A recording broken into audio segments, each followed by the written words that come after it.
بسم الله الرحمن الرحيم الحمد لله رب العالمين والعاقبة للمتقين الصلاة والسلام على نبينا محمد وآله وصحبه أجمعين أما بعد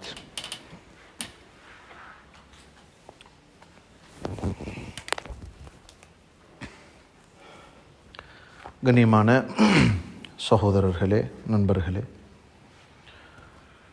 நபிமார்களுடைய வரலாறு தரும் படிப்பினைகள் என்ற தொடரில் நாம் ஆரம்ப மனிதர் ஆதம் அலைஹிஸ்ஸலாம் அவர்களிலிருந்து ஆரம்பித்து அதற்கடுத்து வந்த நபி அவர்களது மகன் ஷீஸ் அலைஹிஸ்ஸலாம், அவர்களுக்கு பின்னால்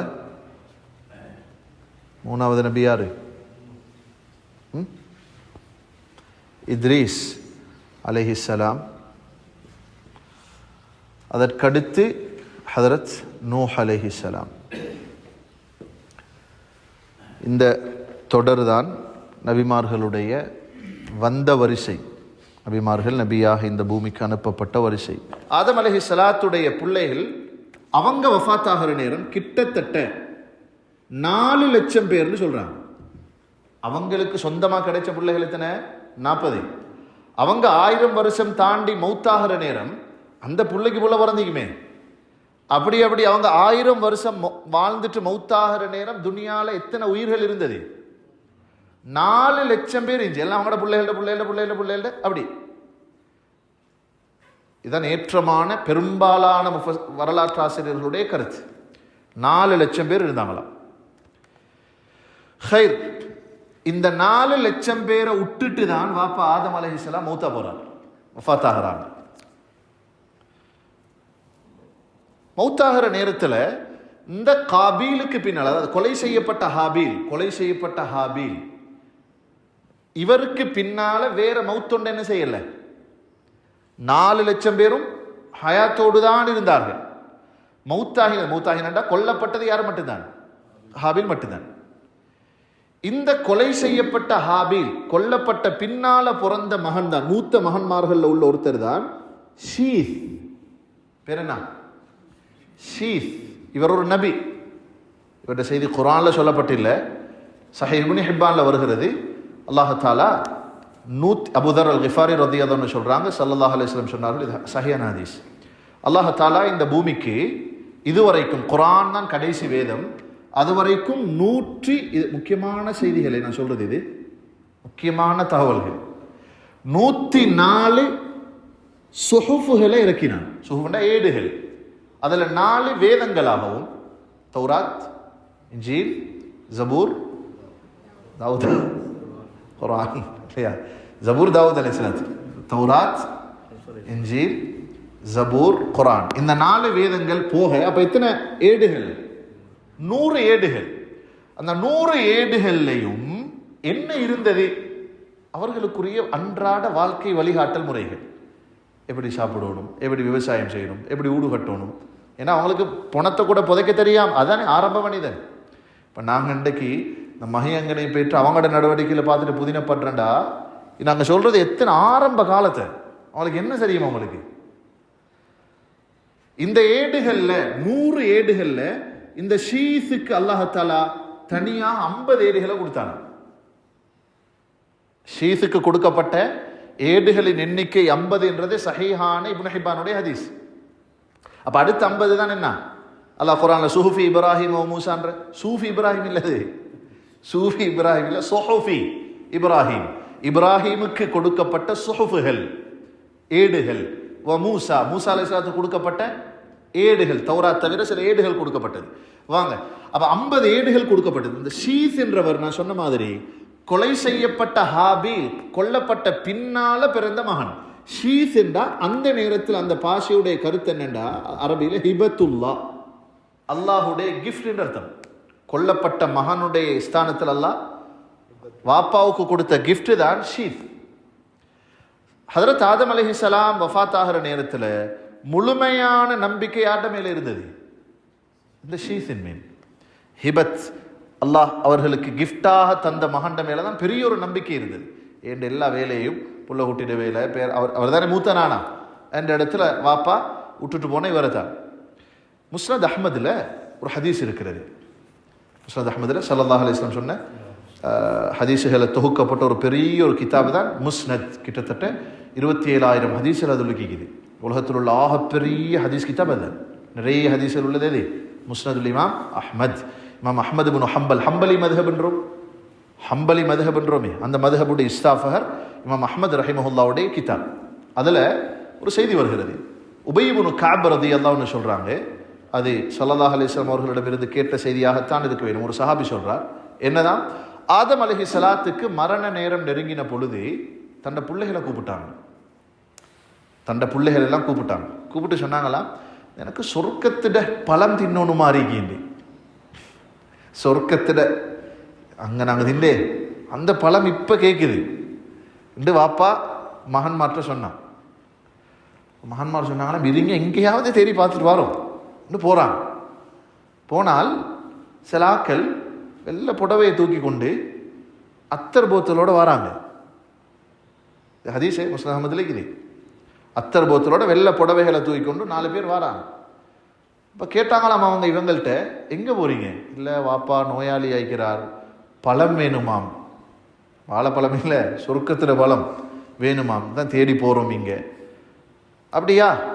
இர்ஜிஉ இலா அபீக்கும் ஃபகத் குதிய அலைஹ், நீங்கள் திரும்பி போங்க, அவரே சொர்க்கத்தில் பழம் கேட்கறது உலகம் முடிஞ்சின்றதுக்கு அர்த்தத்துக்கு தான். மௌத்தா போகிறார், திரும்பி போங்க என்றார். திரும்பி எல்லாருமா சேர்ந்து வாராங்க. ஆதம் அலைஹிஸ்ஸலாம் படுத்திருக்கிறார்கள், நோயாளியாக படுத்திருக்கிறாங்க. எல்லாரும் வந்தால் மலக்குமார்களும் வாராங்க. வந்ததோட பக்கத்தில் இருந்தால் மனைவி ஹவ்வா. அவருக்கு தெரியுமே இந்த 4 பேர் யாருண்டு. எப்படி தெரியும்? அங்கே இந்த சொர்க்கத்தில் இந்த நல்லா தெரியுமா இவங்க வந்திராக்க அங்கே இந்தவங்க. அவ கண்ட உடனே பார்த்தாவா, ஓஹோ ஏண்ட பொதுவாக அப்படி தெரியாத ஆண்கள் வந்தோடனே தண்டை கொஞ்சம் பயம் வந்தோடனே மாப்பிள்ளைகிட்ட பொம்பளை ஓடுற மாதிரி உடனே ஓடினான் கணவன்கிட்ட, ஆதம்கிட்ட. இந்த வந்திக்கிறாங்க 4 பேர் அங்கே இந்த ஆக்கள் என்ற உடனே ஆதம் அலைஹிஸ்ஸலாம் கொஞ்சம் அங்கிட்டு பார்ப்போம். உன்னை விடவும் முதலாவது நான் கண்டது யார? உன்னை பார்க்க முன்னால முதலாவது நான் கண்டது சொல்லுங்களே மலக்குமார்கள். ஆதம் அலைஹிஸ்ஸலாம் சொன்னா உன்னை கண்டது 2வது, நான் ஃபர்ஸ்ட்டு கண்டது மலக்குமார்கள். கொஞ்சம் கூட நான் அவங்களோட பேசணும் என்ற உடனே அல்லாஹ் தஆலா அந்த மலக்குமார்கள் மூலமாக அவர்களுடைய ரூஹை கைப்பற்றினான். இந்த ஹதீஸ்லேயே வருது தெளிவாக, அவங்க சில அந்த குழி தோன்றதுக்கு மம்பட்டி எல்லாம் எடுத்துகிட்டு வந்திருந்தாங்களாம். அந்த மலக்குமார்கள் தான் ஆதம் அலைஹிஸ்ஸலாமுடைய ரூஹை கைப்பற்றினார்கள். அப்போ அதில் மலக்குல் மௌத் அஸ்ராயில் வந்திருக்கலாம், ரூஹ வாங்குறவர். அவங்க தான் வந்தாங்க, ரூஹ கைப்பற்றினார்கள். அவங்களே கஃபன் செஞ்சாங்க, அவங்களே கொண்டு போயிட்டு குழி தோண்டி அடக்கம் செய்தார்கள். அடக்கம் செஞ்சுட்டு சொன்னாங்க பிள்ளைகள் எல்லாம் வச்சுக்கொண்டு, யா பனி ஆதம், ஆதமுடைய பிள்ளைகளே, ஹாதா சுன்னத்துக்கும், இதுதான் உங்களோட எல்லாருக்கும் இனி கியாமத்து வரைக்கும் உள்ள நடைமுறை. மூத்தா போனா இந்த குழியில தான் தோண்டி அடக்க வேண்டும். இந்த இடத்துல வேற வேற ஹதீஸ்கள் மீது தேவை. இப்படி இந்த செய்தி சொல்லப்பட்டது ஆதம் அலைஹிஸ்ஸலாத்துடைய மரண நேரத்தில். அடக்கம் செய்யப்பட்டாச்சு. எங்க அடக்கம் செய்யப்பட்டீங்க? இப்ப ஆதம் அலைஹிஸ்ஸலாத்துடைய கபர் எங்கேக்கு கேள்விப்பட்டில்லையா? ஆதம் அலைஹிஸ்ஸலாத்துடைய கபர் எங்கே இருக்குது? பெரிய கருத்து வேறுபாடு. பெரும்பாலானவங்க சொல்றது எங்க இறங்கினாங்களோ அந்த இடத்துல தான் அவனோட கபரி. எங்க இறங்கின தெரியா? அப்ப அடக்கம் செய்யப்பட்டீங்கிறது தெரியா இல்லையா? நபிமார்கள்ல 1,24,000 சொச்சம் பேர் வந்திருக்கிறதாக ஹதீஸ் சொல்லுது. அஹ்லுஸ் சுன்னah வல் ஜமாத்துடைய நிலைப்பாடு அதான். 1,24,000 சில உலமாக்கள் 1,14,000 நபிமார்கள், 313 சொச்சம் ரசூல்மார்கள். இந்த முழுப்பேருடைய எல்லா வரலாறையும் குர்ஆன் சொல்லுதா? இல்லை, சுருக்கமா சொல்லி வலி குல்லி கௌமின் ஹாத், ஒவ்வொரு கூட்டத்துக்கும் நாம் தேவைப்படும் பொழுது வழிகாட்டிகளை அனுப்பினோம். அப்போ அதில் எண்ணிக்கை தான் ஹதீஸ்ல வர மாதிரி 1,14,000 அல்லது 1,00,000. இந்த 1,24,000 நபிமார்களிலும் அவர்களுடைய கபறுகள் எங்கிருக்கிறது என்பது சம்பந்தமாக நமது உயிருளும் மேலான முஹம்மது ஸல்லல்லாஹு அலைஹி வஸல்லம் கபரை விடவும், அவங்களோட கபரை தவிர வேற எந்த நபிமாரோட கபரும் இது அவங்களோட கபரு தான் என்ற உறுதி இல்லை, நிச்சயம் இல்லை. இல்லைனா இன்னைக்கு பிலிஸ்தீன்ல பைத்துல் முகத்தஸுக்கு பக்கத்திலே மூசா அலைஹிஸ்ஸலாத்துடைய கபர் இருக்குது. சஹீஹ் புகாரில ஒரு ஹதீஸ் வருது. அவங்களோட ரூஹு வாங்கப்பட்ட நேரத்தில் அவங்க அல்லாஹ் இடத்துல துவா செஞ்சாங்களா மூசா அலைஹிஸ்ஸலாம், யா அல்லாஹ் அத்னினி மின் பைத்துல் மக்திஸி ரம்யத்தன் பிஹஜர், யா அல்லாஹ் என்ன பைத்துல் மக்திஸுக்கு பக்கத்தில் ஒரு கல்லை எரிஞ்சா போய் புலுகுற தூரத்தை கிட்ட கொண்டு வாயே, அந்த இடத்துல வச்சு என்ன ரூஹ வாங்கினேன்னு கேட்டாங்க. யாரு? மூசா அலைஹிஸ்ஸலாம். இது சரி புகார்ல வர ஹதீஸ். அல்லாஹ் அப்படியே செய்தான். ஆனா கபர் எங்கன்றது, ரூஹு வாங்கப்பட்டுச்சு, கபர் எங்கன்றது தெரியாது. ஆனா அந்த இடத்துல தான் இன்றைக்கு மூசா அலைஹிஸ்ஸலாம் கபர் என்று கட்டப்பட்டீங்க.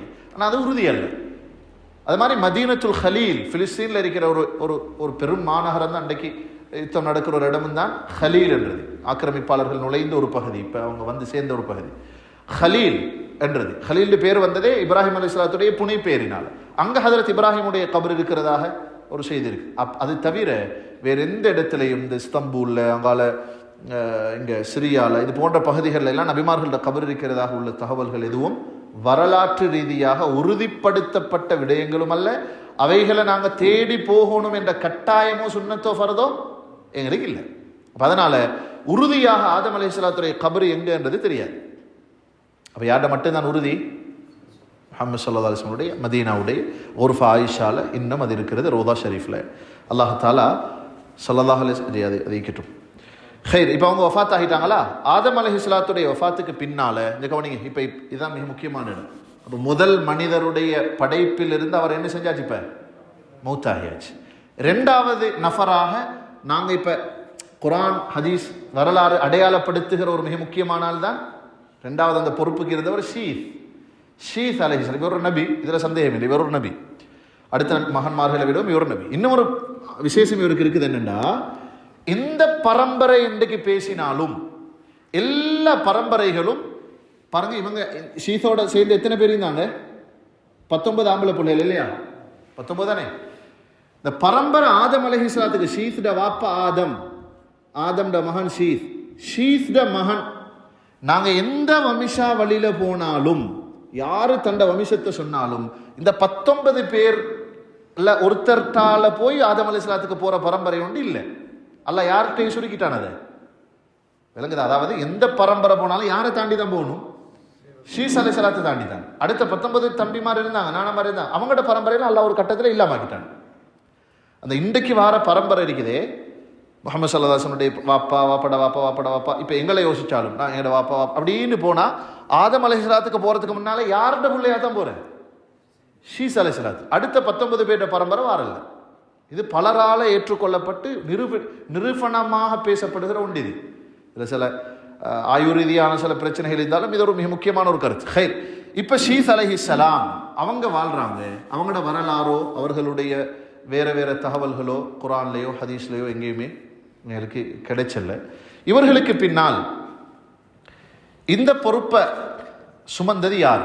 இவங்களோட மகன் ஷீஸ் அலைஹிஸ்ஸலாத்துக்கு பின்னால ஆதம் அலைஹிஸ்ஸலாம் மௌத்தாகிற நேரத்தில் தன் மகன் ஷீஸை கூப்பிட்டு நிறைய வசிய செஞ்சாங்களாம். அந்த வசியத்துகள் எல்லாம் என்னண்டிக்குது? அதில் ஒன்று சொன்னாங்களாம், இந்த காலை நேரம் எப்படி பிரிக்கப்பட வேணும். அதில் இப்போ அதாவது இது காலை நேரம். இப்போ எங்களுக்கு காலைன்னா என்னென்னு தெரியும், இதுக்கு தான் அந்தின்ற, இதுக்கு ராவுன்ற, இதுக்கு பகல்ன்ற, இப்போ தான் இந்த தொழுகை, இப்போ தான் இந்த வணக்கம் என்றதெல்லாம் ஹதரத் ஷீஸ் அலைஹிஸ்ஸலாத்துக்கு வாப்பா சொல்லி கொடுத்தார். நிறைய விஷயங்களை சொல்லி கொடுத்தார். இந்த ஷீஸ் அலைஹிஸ்ஸலாத்துக்கு பின்னால அவங்களோட மகன் அனூஷ், அவர் தான் அதுக்கு பின்னால அனூஷ், அவரோட பேரு சரி, அனூஷ் தான் அதுக்கு பின்னால அந்த பொறுப்புகளை சுமந்தார். அனூஷுக்கு பின்னால கைனன் என்று சொல்றேன், கொல்லன், கைனன் அனூஷ்ட மகன் பேரு. நிறைய மகன்மாரி தான் அந்த பரம்பரை போறது, முக்கியமான ஆக்கள். இந்த கைனனுடைய மகன் தான் மெஹ்லாயில்.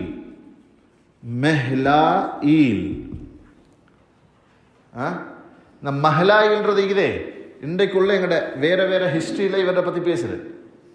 அடுத்த ஹிஸ்டரிக்கு இந்த நாகரீகங்கள், பிரதான நாகரீகங்கள் சம்பந்தமாக முசபத்தேமிய நாகரீகம் இன்றைக்குள்ள ஹிஸ்டரிக்குதே தானே இப்படி அந்த நாகரீக ஹிஸ்டரி இவரை பத்தி பேசுறார். பாரசீகத்தில் 7-8 கண்டங்கள் உருவாக்குவதற்கு இவர் தான் பிரதானமானார். அதாவது இப்போ நகரங்கள் ஒன்று அமைக்கப்பட்டீங்களே, கவனிங்க, முடிச்சிடும் இவர் இப்போ இங்கே வரைக்கும் வந்துடுவார் நினைச்சிடாரு, இதோட முடியுது. இந்த மெஹலாயில் தான் நிறைய உலகத்தில் நடைமுறைக்கு மனிதனுக்கு தேவையான நிறைய விஷயங்களை உருவாக்கினவர். பாபில் பழங்காலத்து நகரம், அது கொழும்புன்றதுக்கு ஒரு ஹிஸ்ட்ரிக்கிற மாதிரி, அமெரிக்காவை கண்டுபிடிச்சதுக்கு ஒரு ஹிஸ்ட்ரிக்கிற மாதிரி, ஆரம்ப காலத்தில் கட்டப்பட்ட ஒரு நகரங்கள் உள்ளதான் பாபில்ன்றது. அல்லாஹ் குர்ஆன்ல தான் பழங்காலத்து நகரமாக பேசுகிறார். இப்ராஹிம் அலைஹிஸ்ஸலாம் அங்கே தான் நபியாக அனுப்புவார். இதெல்லாம் கட்டினது யாரு? இந்த மெஹ்லாயில். இந்த மெஹ்லாயிலுடைய பிள்ளைகள் ஒருத்தர் தான் யரித். யரித் என்று சொல்றது. அவருக்கு அடுத்தவர் ஹனூஹ். இந்த ஹனூஹ் தான் இத்ரீஸ் என்ற பெயரால் அறியப்படுகிறார். இத்ரீஸ் அலைஹிஸ்ஸலாம் என்றது அந்த ஹனூஹ் என்பவர் தான். இந்த ஹனூஹுடைய மகன் மத்தூஷலஹ். இன்றைக்கும் யூதர்களுடைய பெயர்களில் ஒன்றாக இது வைக்கப்படுகிறது. மத்தூஷலஹ் என்பவர். அவருடைய மகன் லாமக். லாமக் அவருடைய மகன் நூஹ் அலைஹிஸ்ஸலாம். இப்போ வரலாற்றில் 3வது மகனாக நபியாக அறிமுகப்படுத்தப்படுகிறவர் யார் தான்? இத்ரீஸ் அலைஹிஸ்ஸலாம். அல்லாஹ்தாலா உங்களுடைய பேரோடே குர்ஆன்ல வர்ஃபஅனா வذ்குர் ஃபில் கிதாபி இத்ரீஸ், இத்ரீஸை பற்றியும் நபியை நீங்கள் அவர்களுக்கு சொல்லுங்கள். வர்ஃபஅனாஹு மக்கானன் அலியா, அவர்களை நாம் உயர்த்தி வைத்திருக்கிறோம் என்றதெல்லாம், அவங்களோட அந்தஸ்தை உயர்த்தினோம் என்றதெல்லாம் அல்லாஹ் குர்ஆன்ல பேசுகிறான். அதில் இது இன்ஷா அல்லாஹ் அடுத்த வகுப்புல பார்ப்போம் இன்ஷா அல்லாஹ். சுப்ஹானக்கல்லாஹும்ம வபிஹம்திக நஷ்ஹது அன் லா இலாஹா இல்லா அன்த நஸ்தக்ஃபிருக வ நத்தூபு.